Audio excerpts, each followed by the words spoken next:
बचपन में जब फूफा मौसा या नाना हमारे घर पे आते थे अपनी साइकिल से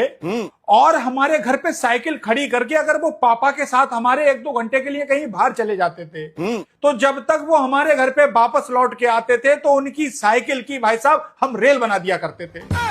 उनकी साइकिल मोहल्ले में ले जा रहे हैं तो कभी छोटू बैठ रहे हैं हम धक्का लगा रहे हैं, कभी हम बैठ रहे हैं तो छोटू धक्का लगा रहे हैं। तो जब तक वो लौट के आते थे तो इसकी भैंस की यहाँ घंटी को छोड़ के हर चीज बजा दिया करते थे। और कभी कभी ऐसा होता था कि साइकिल का स्टैंड टूट गया तो स्टैंड में सुतली बांध के भाई साहब दीवार से टेक के घर से भाग जाते थे। कभी अगर आगे का ब्रेक टूट गया तो धीरे से ऐसे रख के भाई साहब घर से भाग गए और घर में तब तक नहीं घुसते थे जब तक कि भाई साहब वो रिश्तेदार हमारे घर से चला नहीं जाता था। और जब अगली बार रिश्तेदार हमारे घर पे आता था तो इसकी भैंस की आंख साइकिल खड़ी करने से पहले भाई साहब लॉक लगा दिया करता था।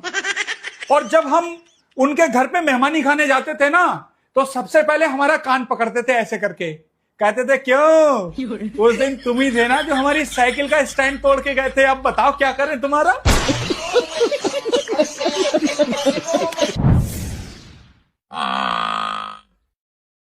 बचपन में जब फूफा मौसा या नाना हमारे घर पे आते थे अपनी साइकिल से और हमारे घर पे साइकिल खड़ी करके अगर वो पापा के साथ हमारे 1-2 घंटे के लिए कहीं बाहर चले जाते थे तो जब तक वो हमारे घर पे वापस लौट के आते थे तो उनकी साइकिल की भाई साहब हम रेल बना दिया करते थे। उनकी साइकिल मोहल्ले में ले जा रहे हैं तो कभी छोटू बैठ रहे हैं हम धक्का लगा रहे हैं, कभी हम बैठ रहे हैं तो छोटू धक्का लगा रहे हैं। तो जब तक वो लौट के आते थे तो इसकी भैंस की यहाँ घंटी को छोड़ के हर चीज बजा दिया करते थे। और कभी कभी ऐसा होता था कि साइकिल का स्टैंड टूट गया तो स्टैंड में सुतली बांध के भाई साहब दीवार से टेक के घर से भाग जाते थे। कभी अगर आगे का ब्रेक टूट गया तो धीरे से ऐसे रख के भाई साहब घर से भाग गए और घर में तब तक नहीं घुसते थे जब तक कि भाई साहब वो रिश्तेदार हमारे घर से चला नहीं जाता था। और जब अगली बार रिश्तेदार हमारे घर पे आता था तो इसकी भैंस की आंख साइकिल खड़ी करने से पहले भाई साहब लॉक लगा दिया करता था। और जब हम उनके घर पे मेहमानी खाने जाते थे ना